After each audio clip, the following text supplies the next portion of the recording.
welcome to the Trusted Podcast with your host, Blake Johnson.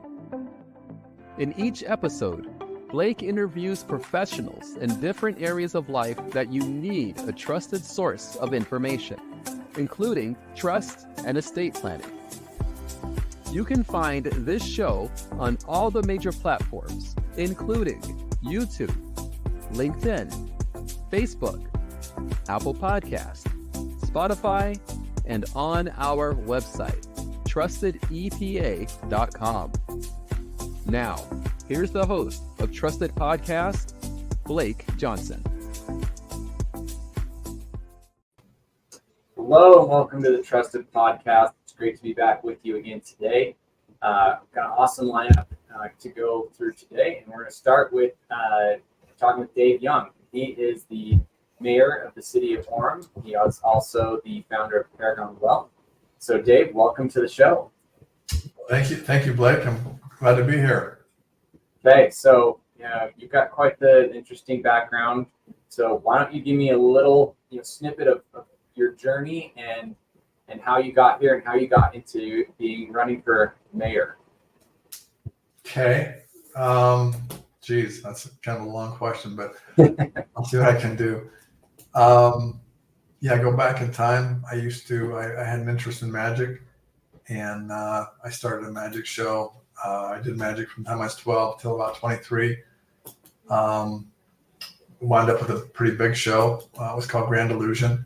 We did over 200 shows all across the Western United States, down in Vegas, Reno, Tahoe, and toured on the same circuit as David Copperfield was touring back then. And then from there, I stopped doing magic because I started having kids, and the travel was too much. And so I started some businesses, and I started about 10 diet center franchises, and a Mako auto painting franchise, and an interior design store, and a llama farm. And I did all that from 1980 to 86. And I sold all that and decided to start managing money. And so I started an investment firm. It's called Paragon Wealth Management. And we've been doing that since 86. And then I did that up until, I'm still doing that. That's where I'm at today.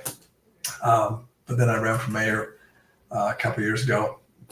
Just decided that there were some things in the city that I'd been in for 35 years that needed to be fixed and changed. And so I thought, rather than complaining about it and moaning and groaning, that I'd see what I could do to fix it. And it's getting a little bit older, so I decided maybe it's time for me to start giving back to my community. And so I ran for mayor a couple of years ago, almost 3 now. So. Okay. So you kind of hit on a couple of things really interesting. I didn't know about the magic. That's a new thing for me. I know you're a big hunter as well, so you want to give us just an insight on some of the cool things you've been able to do on the hunting side of things. Yeah, on the hunting side, I've always really enjoyed the outdoors, and I've spent a lot of time. I've spent probably over 1,000 nights in the backcountry camping. And years ago when I was younger, I just decided, geez, as long as I'm here and we're backpacking, we're in this beautiful country. We were going way back, and so I decided to start hunting, and so started hunting mule deer and white-tailed deer and elk and all sorts of things. But I've always just, and then that took me to, on the hunting side, after I did it for a few years, trying to go bigger and bigger, and kind of deciding that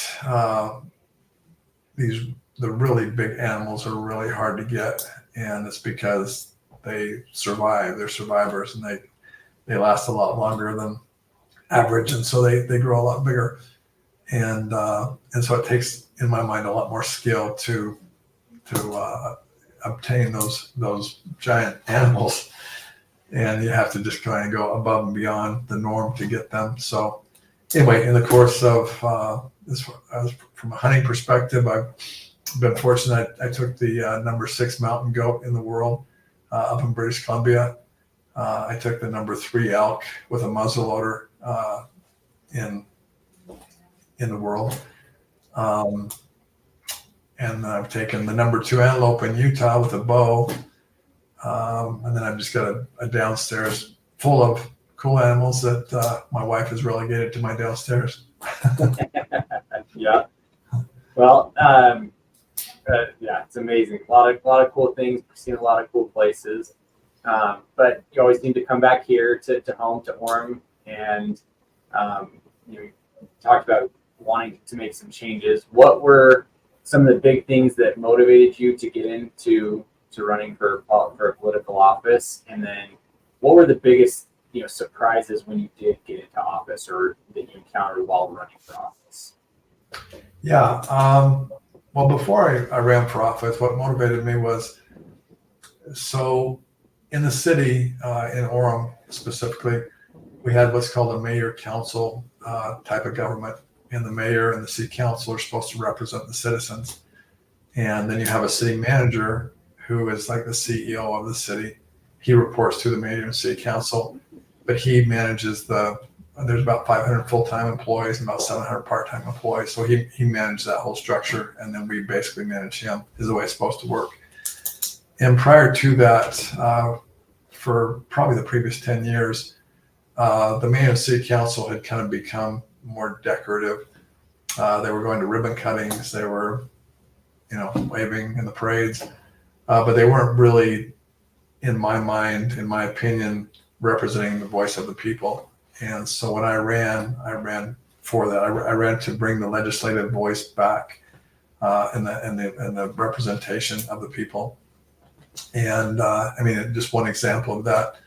The current city management, or the city management that was in before, they were planning on putting 10,000 apartments on State Street, which is the main street to our community. And the citizens didn't want it.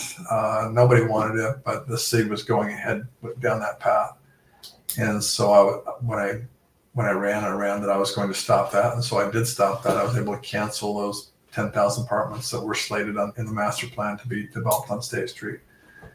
And there were a lot of things like that just, it was changing the dynamic of our community and what it had been for a number of years. And I really felt like it was because the people weren't being represented. So that was why I ran, and we've actually made a ton of changes, positive changes, and I feel that the citizens are very well represented now. Okay. What were the biggest surprises or struggles you encountered coming into office and kind of going against that norm of just, hey, you're just here to be a pretty face, as opposed to, no, I'm your boss. You need to listen to me because my boss is the people that I represent. Right. Now the first year was pretty tough because people in general don't like change. They just push back on change. And so the first year, that's when we made all the changes and got pushback. Probably the biggest pushback and the biggest surprise was something that was interesting from a standpoint that it wasn't a priority of mine going in. It was just something.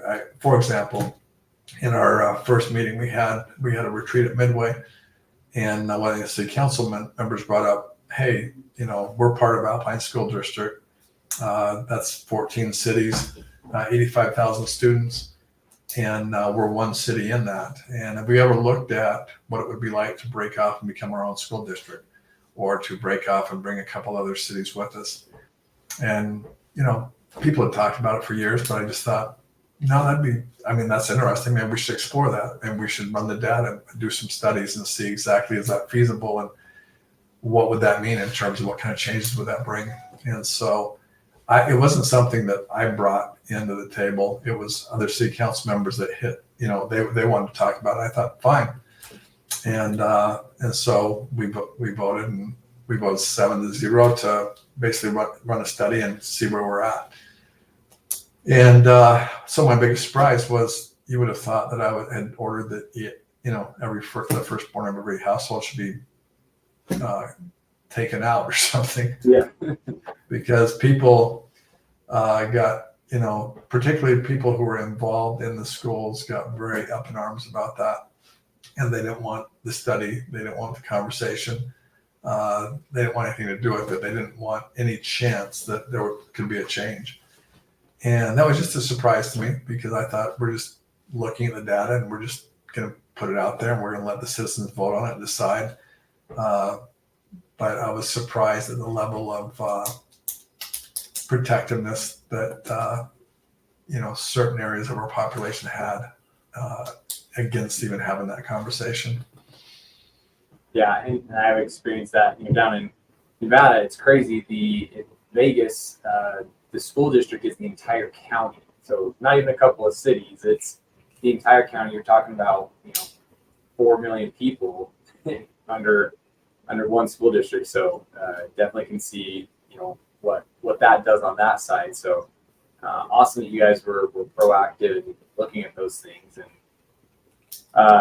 yeah, it's interesting that there's so much pushback just to get information about stuff. Why do you think that is? Why do people have such a hard issue with just even looking at something? Is that because they intuitively know there's something wrong and they're trying to protect it, or is it really just a hate of change? I think there's always, change. They don't like change from the perspective of change is the fear of the unknown, right? And it's working now, so why mess with it? So that from that perspective, you get some pushback.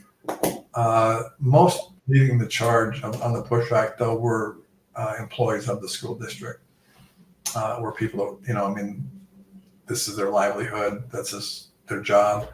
And they're afraid that maybe if something changes, it can negatively impact them. And then especially when you get on social media and people are putting out there that, all the teachers are going to lose their jobs, they're going to lose their retirement. They would even went as far to say that if they'd retired like 3 or 4 years ago, that those people were going to lose their retirement. That there were ulterior motives. And it was unbelievable as far as actually, when we were going through the realm of this, I was shocked at all the different things that were being said and were being put out there that just had no basis in fact. It blew my mind. And so I had somebody that was involved in doing all this research. I said, just watch social media for, a week and write down every single thing that's said on there that's not true. And they came back a couple of weeks later and had a list of over 60 things that there was no basis in fact. And so you get all this stuff out there and all this misinformation, and then and I looked at the list of, the lies that were being told. And I thought, geez, if I saw this, I wouldn't vote just split the school district either. Why would you? It makes no sense. I think that's why we got the pushback. Gotcha. So with that, where should people go to get the actual information, about their local area politics and where the decisions are being made? Like, I imagine a lot of this stuff is public record that you guys are putting out there. What's the right type of resources as opposed to just hearing it on social media? That's a little tricky because it varies from city to city. I know one of the things I did in Orem was I established a transparency portal. And I would push people to have their governments do it too. But it's kind of a model for transparency. It shows, every vote that every city council member makes. It's just got a record of everything that happens in the city. And because you get this game sometimes people play. So you've got there's 6 city council members and then myself, the mayor. So there's 7 of us that are in this voting. And I was finding that people would vote a certain way, and then they would go out and be talking about that they voted a different way. And so that's where I decided to do the transparency portal. I said, no, this is your vote. This is your record. It's going to be in the public. And so you can't hide from it. But as far as, it depends on city to city, but Orem, the transparency portal is a great place to go look. We also have a really robust website that's got a ton of information on it. We're just in the process of coming up with an app, and that app will be really cool in that it will allow anyone anywhere in the city. There's 100,000 people, but they can go on this app, and if they see a problem as far as there's a pipe broken or a leak here or some issue with the traffic or all the things that can go wrong in the city, they can get on this app and they can basically send us a message that says there's a problem at this location, take care of it. So we're trying to speed up that communication between everywhere in the city, and if there's ever any issues, I think it's going to be a really robust, cool app. Yeah, that's awesome. What advice do you have for people that are, not lucky enough to be in your city where you're already doing these things? How do they help, spearhead some of these ideas? What's the best way for them to reach out to their local representatives that they have that's going to have the best chance of getting impacted and actually speaking to somebody? Yeah, I think one thing that I always encourage people to do is say you've got a problem, with an Airbnb, or you've got a problem and it's disturbing the neighborhood, or anytime you have a problem and then you have a group of people that it's affecting, I encourage those people to come to city council meeting, because we have and most city councils have a feature where they can show up before the meeting. The meeting starts at 6. You can show up before that. You can sign in, and you'll be given 3 minutes to talk about anything that is an issue that affects you in the city. And in our city, we have all of our executive staff. So we have police, fire, public works, all the different leaders of the different areas, and they're in that city council meeting as well. And they're sitting off to the side. And so as people come up and they have different issues or concerns, we'll listen to them. We're not going to solve them right then, but we'll basically refer them to these different executive staff members and make sure that their voice is heard. And so that's one way. I think going straight to the city council and being involved, in making your case to those meetings is highly effective, because it's the classic thing of the squeaky wheel gets the grease. And if no one knows about it and people just complain about it, then it's a problem. We had an interesting thing a while back. We had these 2 ladies that came, and they were, really upset, and they were complaining that we had raised the water rates, and they were raised so high that it was basically making it so they were going to have to sell their house and they were going to have to move, and it was terrible, and on and on and on. And the story they told was terrible, because they were getting these water bills that were like $450 a month type thing.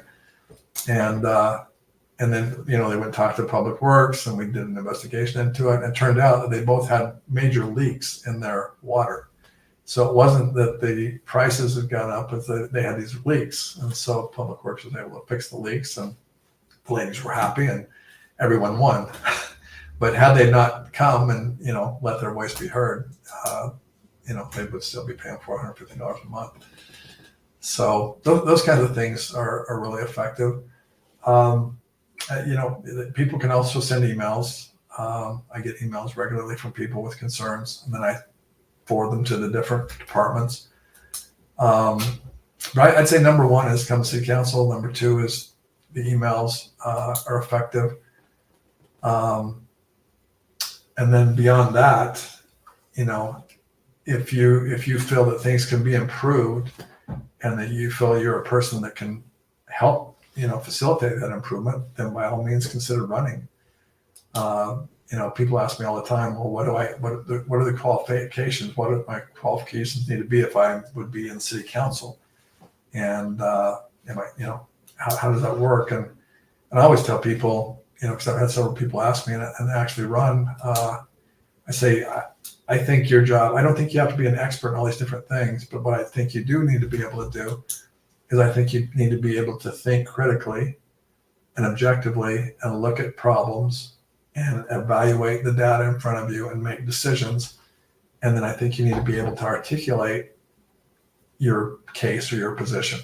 And if you can basically do that kind of evaluation and you can articulate it, then you can probably be effective in city government. So.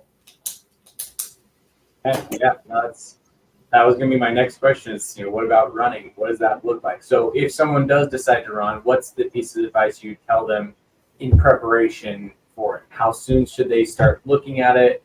What's the kind of people they should be talking to, that kind of stuff? Yeah, I would talk to the current city council members. They've got the most, they've got the most information on the whole thing. As far as the way it works is you basically you can register to run for election. Pretty much like in Orem, you can run anytime from February until I think it's around the middle of June, the first week of June. You can sign up, and so you go to the local city, you go to the recorder's office, and you can sign up to run, and that's step one. And then once you decide to run, then you have to figure out, find some like-minded people who have got the same concerns, or they're friends of yours, or they just back you, or they think you do a great job of representing them, and try and raise a little bit of money. And then, from there, you just run a campaign. You try and get your signs out. You try and, do some things on social media, on a website, that sort of thing. And you just try and build a coalition. And then the classic one is you go knock on people's doors and you tell them, I'm running for city council because I think I can make the city a better place because of this. And talk to people and find out. And that's also a great way to find out what's top of mind for people and what they want. So it's pretty in the trenches, kind of a old school kind of approach, but I think it's pretty effective. Yeah, it makes a lot of sense to see more people about it. What would you? We were trying to ask.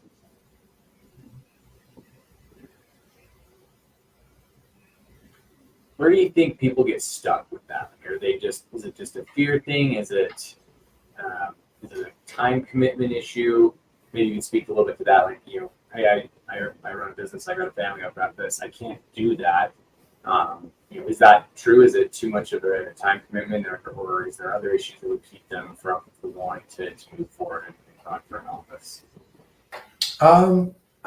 So the time, on our city council, I'd say our city council members probably spend 15 to 20 hours a week doing city council work. I think I spend probably closer to 30, 35 hours a week doing city stuff.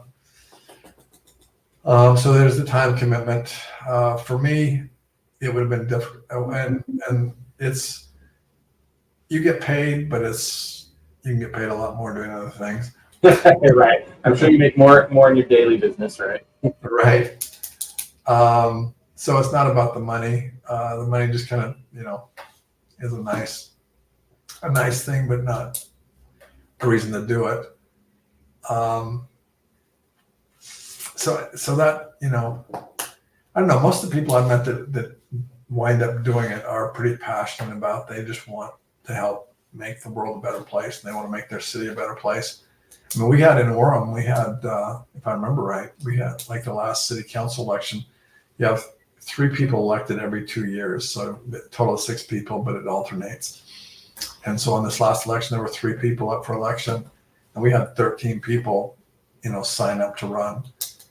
And then that gets winnowed down in the primary to about 6 people. But still, that was a lot of interest.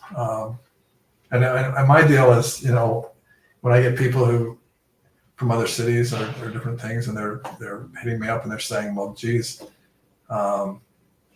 this is a problem, that's a problem, this is a problem, that's a problem. I'm like, don't complain unless you're going to do something about it. Yeah.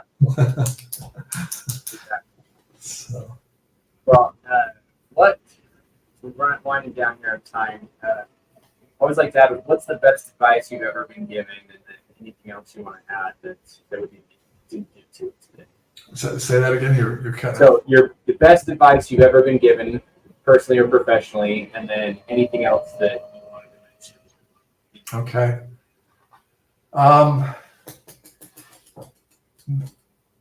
The best advice I've probably been given, as far as in general, but it applies to city as well, is just to do the right thing for the right reason. And it sounds cliche, it sounds trite, but a lot of times there's all these different incentives, there's all these different voices, there's all these different ideas, and at the end of the day, you kind of have to look yourself in the mirror and say, I'm going to do the right thing for the right reason, and I'm going to let the consequences be whatever they are. and for me, that's, because I have to live with myself. That's the best advice I've got. So yeah. Anything else that you wanted to mention that we didn't get to today? The only other thing is, I mentioned to you that book that I wrote. Okay. Yeah. I don't know. Have you seen that? Tell us about it and we can send Yeah. it to you. It's just, I'll just pull it up here. It's called, there we go. It's called Hunting for True Wealth. And, I would highly recommend it. It's a combination of about a dozen hunting stories, that are extreme hunting stories. And so that gives the book a lot of interest, I think. There's stories from Africa, stories from British Columbia, Yukon, Canada, Alaska, all over the place. And so there's hunting stories, and then I tie it into, originally I was going to write it Hunting for Wealth, and the wealth is financial wealth, because that's what we do here at Paragon, at my company. We manage money and we live in all the financial markets and try to build wealth for our clients. And but then as I got deeper into it, I started thinking, well, that's great to make money, but at the end of the day, I made a lot of money for a lot of people, and that doesn't necessarily make them happy. And so what is the essence of happiness? And in my mind, that's true wealth is the essence of happiness, deep meaning, that sort of thing. And so in the book, I take it to that level too. So I talk about hunting, I talk about building financial wealth and how to do that. And I talk about, more importantly, how to build true wealth. And anyway, so yeah. That's awesome. Yeah, Hunting for True Wealth by Dave Young. Hopefully we'll get a link or something with the podcast for that as well. So with that, Dave, that's all the time we have today. Thank you so much for taking the time to talk on the Trusted Podcast, explain some of the local politics that people probably don't know about. So really appreciate you. And with that, we'll sign it off until next time. Thanks, guys. Okay. Thanks, Blake. You've been listening in to the Trusted Podcast with your host, Blake Johnson. You can find this show on all the major platforms, including YouTube, LinkedIn, Facebook, Apple Podcasts, Spotify, and on our website, trustedepa.com. Thank you for your positive reviews, comments, questions, and for sharing this show with others. Please subscribe to make sure you are notified each time a new episode is released each week.